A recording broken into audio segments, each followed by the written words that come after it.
Hai teman-teman, tahu nggak sih kalau selama ini kita tuh dimata-matain loh sama polisi? Pernah dengar istilah tilang elektronik atau ETLE nggak?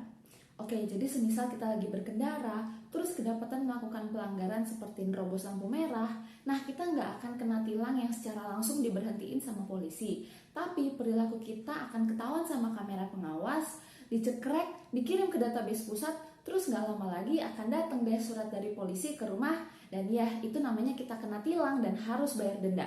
Inilah yang disebut sistem ETLE atau Electronic Traffic Law Enforcement.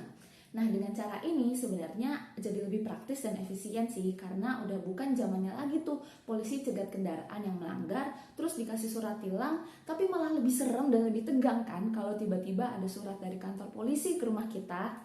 Nah, selain itu juga dapat meminimalisir kecurangan yang biasanya dilakukan oleh polisi di pinggir jalan seperti pungutan liar misalnya.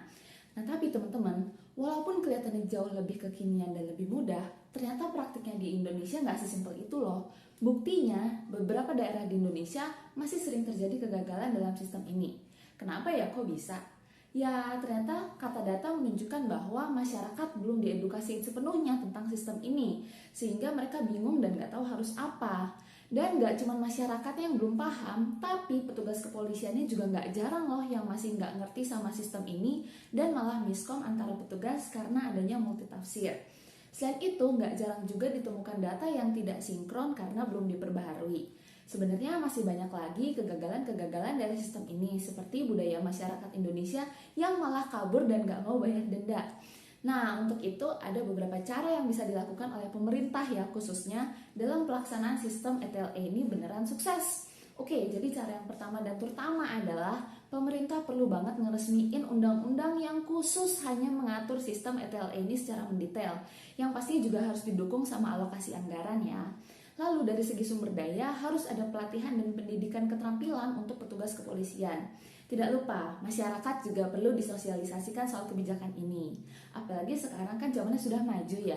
Sudah bisa lewat berbagai media massa seperti cetak sampai ke media sosial masa kini begitu. Nah, kemudian dari segi media pembayaran memang selama ini agak terbatas karena hanya melewati satu cara. Jadi untuk itu bolehlah untuk dibuka media pembayaran lain. Nah, terakhir, apabila memang masyarakat yang susah untuk diedukasikan untuk bayar denda, bisa dikasih sanksi berupa pelarangan akses keluar daerah atau bisa juga dengan penonaktifan sementara masa berlaku SIM atau STNK atau BPKB.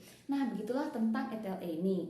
Ayo, kepolisian, pemerintah, sama masyarakat kita kerjasama nih. Sistem udah canggih begini, masa kitanya yang masih katro sih?